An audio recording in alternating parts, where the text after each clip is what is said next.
नमस्कार, प्रणाम, good morning हमारी तरफ से। और आप सबों से बता दें कि आप लोगों के प्यार आशीर्वाद से कल ही मेरा एक गाना 100 मिलियन हुआ। और जिस गाना का नाम था बरतिया नतिया अखियाँ मारता, और जिसके म्यूजिक दिए थे हमारे प्यारे भाई रोशन रॉक जी। रिकॉर्डिंग हुआ था कालिका स्टूडियो आरा, अनिल यादव जी के स्टूडियो में। और हमारे वो लिरिक्स सोनू सौरिया जी, और हमारे video director Dharmendra Yadav ji. Female singer शिल्पी राज जी, फीमेल एक्ट्रेस महिमा सिंह जी। तो हम सबों ने मिलके वो गाना को बनाए थे, और आप लोगों ने अपना पूरा प्यार आशीर्वाद देके और उस गाना को आप लोग 100 मिलियन कराए, इसके लिए दिल से थैंक यू। और अभी हम दिल्ली एयरपोर्ट पे हैं, और बहुत सारा काम बाकी बढ़ गए।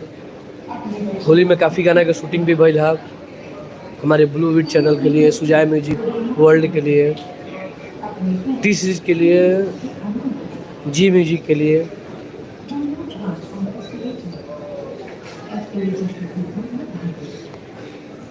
टुनटुन यादव ऑफिशियल के लिए,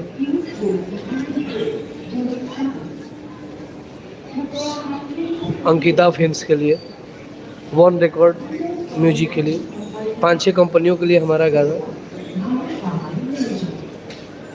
शूट हुआ। और बहुत जल्द आप लोगों को देखने को मिलेगा। लव यू, जय हो भोजप्रिया समाज। और आप लोगों से आशा करते हैं कि आप लोग पूरा प्यार आशीर्वाद देके और सारे गाने को हमारे 100 मिलियन आप लोग दीजिए। 10-15 मिलियन तो बहुत ज़्यादा है, गाना 50 मिलियन तक है। सिक्सर के 6 गोली छाती में अगर जोड़ा जाए तो वो भी 100 मिलियन है, और ये बरतिया वाला सब जगह से जोड़ा जाए तो 200 मिलियन है। बट 100 मिलियन एक जगह दिखाई दे रहा है, तो आप लोग ऐसे ही प्यार आशीर्वाद देते रहिए। और अभी हम दिल्ली एयरपोर्ट से पटना एयरपोर्ट जाने वाले हैं। सीधी बात, हम लोग फ्लाइट में प्रवेश करेंगे। Bye bye, love you. आपसे निवेदन है,